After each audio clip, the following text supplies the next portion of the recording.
ให้เลิกด้วยปฏิภาณบัดนี้ทั้งสองสมปองเป็นคู่กันแล้ว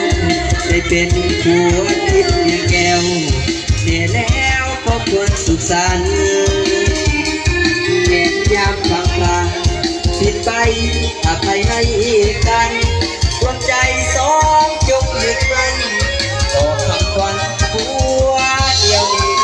เดียวเอาเกียร์เด้อจะไปจะสาวเกียร์เด้อเนาะจะไปยิ้มใส่กันเลยนะ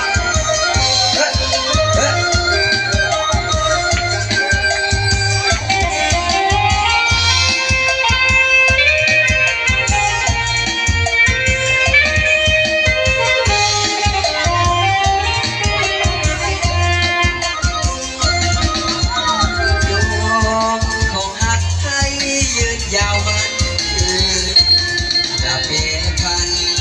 จนวันชั่วเท่าลงไป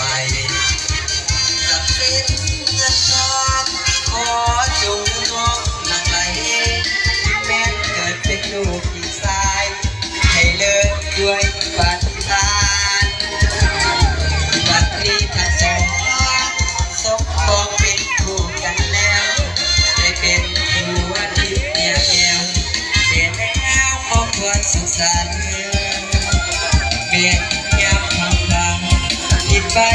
อภัยให้กันดวงใจสองจงยึดมั่นต่อคำควันว่าเดียวเดียวเอาเกลือสับไตเลยเด้อจะมาจะสาวนะ